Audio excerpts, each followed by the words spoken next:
Hello student, कैसे हैं आप लोग। आई होप आप सब अच्छे होंगे। Student, success foundation academy physics में आपका स्वागत है। स्टूडेंट, आज हम लोग बहुत ही मोस्ट इम्पॉर्टेंट हेडिंग का, बहुत ही इम्पॉर्टेंट टॉपिक का आज हम लोग अध्ययन करेंगे। स्टूडेंट, आज की हम लोगों की हेडिंग है गॉस के प्रमेय का अनुप्रयोग में। आज हम लोग दूसरी हेडिंग देखेंगे, दूसरा इसका अनुप्रयोग। आज की हम लोगों की हेडिंग है अनंत विस्तार के समतल आवेशित अचालक चादर के निकट वैद्युत क्षेत्र की तीव्रता। इंग्लिश होगा intensity of electric field near an infinity plane charge non conducting sheet. Student, सबसे पहले हम लोग देखेंगे आवेश का पृष्ठ घनत्व। आवेश का पृष्ठ घनत्व आप सीधा समझ लीजिए कि प्रति एकांक क्षेत्रफल पर वितरित आवेश को आवेश का पृष्ठ घनत्व कहते हैं। लिख दे रहे हैं, प्रति एकांक क्षेत्रफल पर वितरित आवेश को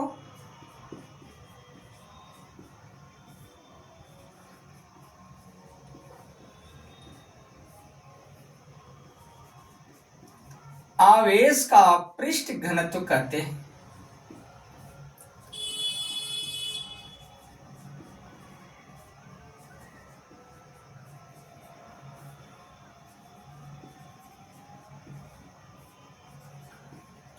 इसे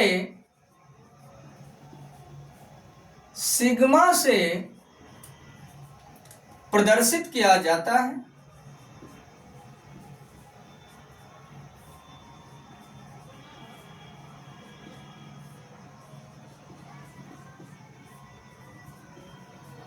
इसलिए सिग्मा बराबर होगा आपका Q अपान कैपिटल A।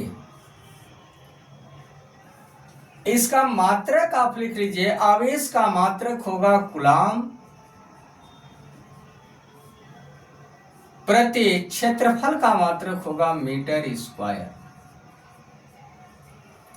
तो ये चीज आपको समझ में आ गया होगा। और यह आवेश का पृष्ठ घनत्व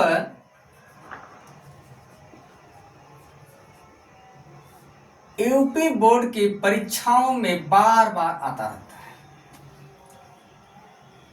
या तो ये डेफिनेशन पूछेगा, नहीं तो कभी इस पर न्यूमेरिकल भी आता है। ये चीज आपको समझ में आ गया होगा। अब हम लोग निगमन की तरफ चलेंगे। आप ध्यान दीजिएगा, मानकर चलिए पी क्यू आर एस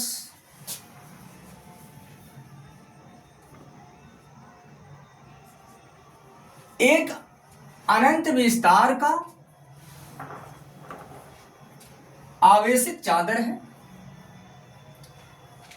इस चादर के या इस चादर से स्मॉल आर दूरी पर एक बिंदु P है, जहां पर आपको वैद्युत क्षेत्र की तीव्रता ज्ञात करनी है। और एक बेलनाकार गासियन पृष्ठ ए डैश खींचा गया है, जिसका क्षेत्रफल कितना है, कैपिटल A है। तो आप लिख लीजिएगा, माना PQRS एक अनंत विस्तार का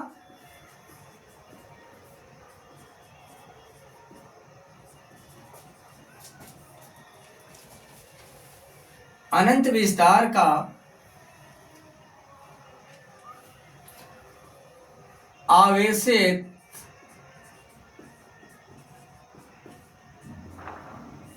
और चालक चादर है।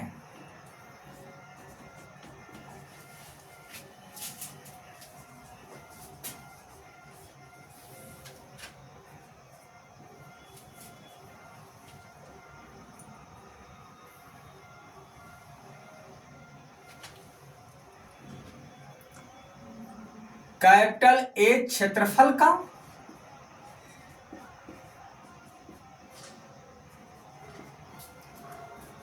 एक गासियन पृष्ठ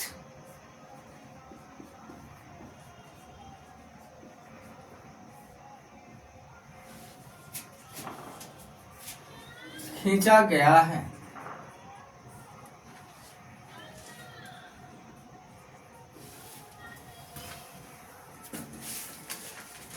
कैपिटल ए क्षेत्रफल का एक गासियन पृष्ठ खींचा गया है। अब इससे स्मॉल आर दूरी पर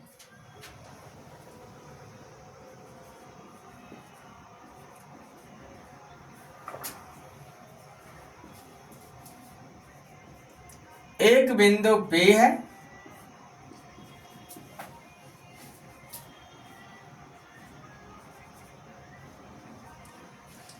जहां पर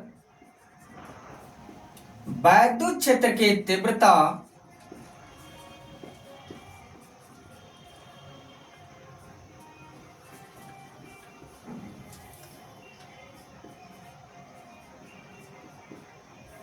ज्ञात करनी है।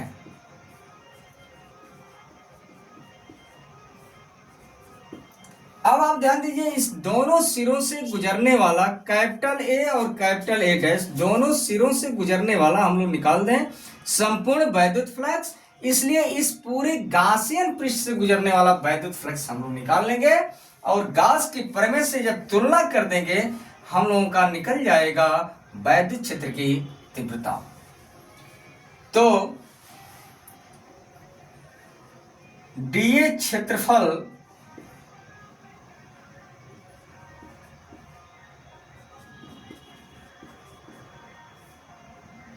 के दोनों सिरों से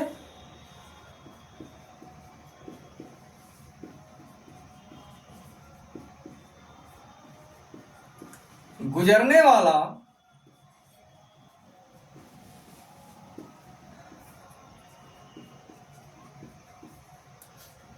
संपूर्ण वैद्युत फ्लक्स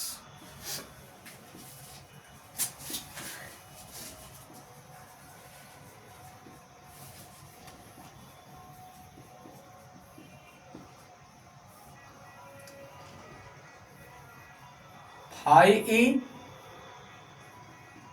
बराबर होगा linear integral vector A dot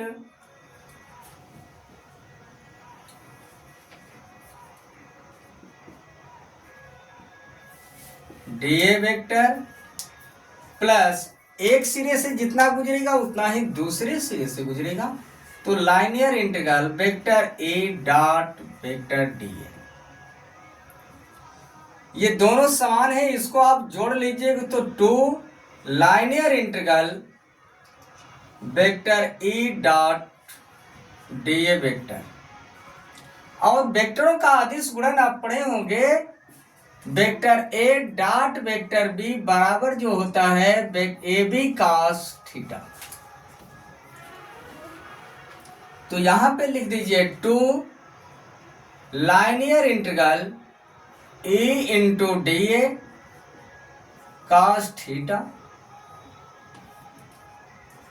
आप देख रहे हैं कि दोनों एक ही वैद्युत क्षेत्र की दिशा और इसका क्षेत्रफल सदिश दोनों एक ही तल पर हैं, तो थीटा आपका 0 हो जाएगा, 0 डिग्री। इसलिए कॉस 0 डिग्री का मान आप लोग को पता है 1 होता है।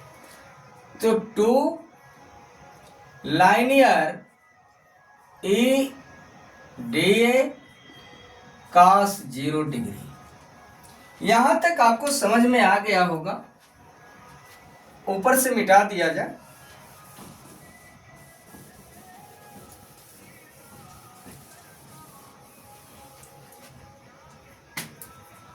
अब फाई ए बराबर हो जाएगा आपका 2a लाइनियर इंटीग्रल dA। चूंकि लाइनियर इंटीग्रल dA का जो मान होगा वह कैपिटल A के बराबर होगा,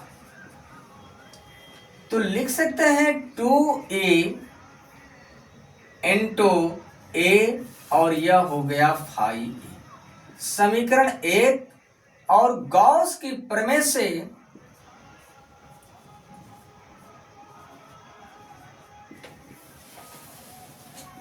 आप जानते हैं कि फाई ई बराबर जो होगा Q अपान एप्सिलॉन नॉट। समीकरण 2 और दोनों समीकरण जब बन गया तो दोनों समीकरणों का आप तुलना कर दीजिए।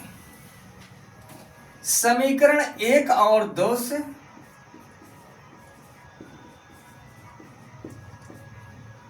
तो दोनों का बायां पक्ष बराबर तो दाहिना पक्ष बराबर होगा, तो 2 कैपिटल E इंटू ए बराबर Q अपान एप्सिलॉन नॉट। इसलिए कैपिटल E बराबर Q upon epsilon not into 2a। अब थोड़ा सा लिखने का सिस्टम बस बदल दीजिए, तो 1 upon 2 epsilon not into Q by A. अभी आप लोग देखें कि सिग्मा बराबर जो होता है Q बाई ए, तो कैपिटल E बराबर होगा सिग्मा अपान 2 एप्सिलॉन नॉट। और इसका मात्रक आप लोग को पता है न्यूटन प्रति कूलम।